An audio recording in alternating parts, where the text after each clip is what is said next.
কৰ্মচাৰী আৰু পেঞ্চনাৰ বাবে পুনৰ লৈ আহিছো এটা ডাঙৰ খবৰ। এইবাৰ স্থগিত হ'ব নেকি 8 পে কমিশ্যন? কাৰণ ইতিমধ্যে খবৰ প্ৰচাৰ হৈছে যে কৰ্মচাৰীৰ প্ৰদৰ্শনৰ ভিত্তিতহে বৃদ্ধি হ'ব দৰমহা। আৰু এই খবৰটো এতিয়া সৰ্বত্ৰে চৰ্চা লাভ কৰিছে যে গৃহ বিভাগৰ ফালৰ পৰা এই কথা জনাইছে কৰ্মদক্ষ কৰ্মচাৰীয়েহে পাব অধিক দৰমহা। নতুন নিয়ম প্ৰৱৰ্তন কৰিব অষ্টম দৰমহা আয়োগে। আৰু ইয়াৰ মাজতে এতিয়া প্ৰশ্ন উত্থাপন হৈছে যে স্থগিত হ'ব নেকি অষ্টম বেতন আয়োগ? প্ৰদৰ্শনৰ ভিত্তিত যিহেতু দৰমহা বৃদ্ধি কৰিব, পূৰ্বৰ দৰে জ্যেষ্ঠতাৰ ভিত্তিত নহয় বাৰ্ষিক বৃদ্ধি, যে কৰ্মদক্ষতাৰ ওপৰতে আপোনালোকৰ দৰমহা বৃদ্ধি পাব। সেয়েহে অষ্টম দৰমহা আয়োগ স্থগিত হ'ব নেকি? কেন্দ্ৰীয় চৰকাৰ অধীনৰ সকলো কৰ্মচাৰীয়ে এতিয়া আশাৰে বাট চাই আছে অষ্টম দৰমহা আয়োগলৈ। আৰু অষ্টম দৰমহা আয়োগক লৈ এতিয়াও কোনো ধৰণৰ ঘোষণা কৰা হোৱা নাই। সাধাৰণতে প্ৰতি 10 বছৰ মূৰে মূৰে বেতন আয়োগ গঠিত হয়।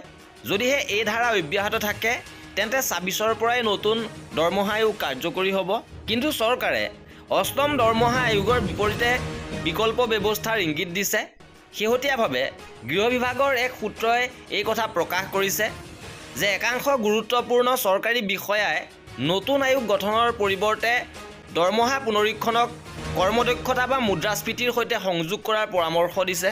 অৰ্থাৎ কৰ্মদক্ষতাৰ ওপৰত ভিত্তি কৰিহে দৰমহা বৃদ্ধি পাব। অৱশ্যে আনুষ্ঠানিক ঘোষণা নোহোৱা পৰ্যন্ত সেয়া স্পষ্টকৈ ক'ব পৰা নাযায়। শেহতীয়াকৈ সংসদত বিত্ত মন্ত্ৰালয়ে কৈছিল যে অষ্টম বেতন আয়োগক লৈ বৰ্তমান কোনো বিবেচনা কৰা হোৱা নাই, যাৰ ফলত ইয়াক লৈ বৃদ্ধি পাইছে জল্পনা কল্পনা। চৰকাৰে প্ৰদৰ্শন ভিত্তিক বা মুদ্ৰাস্ফীতিৰ হাৰৰ সৈতে সম্পৰ্কিত এক বিকল্প ব্যৱস্থা গ্ৰহণ কৰিব পাৰে। ইয়াৰ ফলত এটা দশক অপেক্ষা নকৰাকৈ নিয়মীয়াকৈ দৰমহা সংশোধন কৰিব পৰা যাব।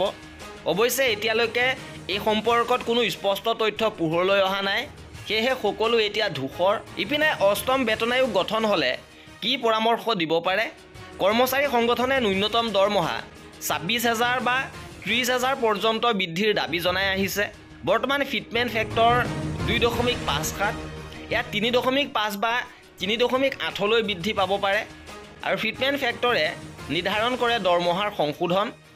মুদ্ৰাস্ফীতিৰ সৈতে মোকাবিলা কৰাৰ বাবে চৰকাৰী কৰ্মচাৰীৰ বছৰত 2 বাৰ ডিএ বৃদ্ধি হয়। নতুন আয়োগে মুদ্ৰাস্ফীতিৰ প্ৰতি অধিক লক্ষ্য দিয়াৰ পৰামৰ্শ দিব পাৰে। আৰু চৰকাৰী কৰ্মচাৰীসকলৰ লগতে লাভান্বিত হ'ব পেঞ্চনাৰসকলো। লগতে কৰ্মচাৰীৰ house rent allowance, travel allowance সংশোধন হোৱাৰো সম্ভাৱনা আছে। আৰু চৰকাৰ ফালৰ পৰা কেতিয়াকৈ আনুষ্ঠানিক ঘোষণা কৰা হ'ব, ইয়াৰ বাবে আগ্ৰহেৰে বাট চাই আছে কৰ্মচাৰীসকল।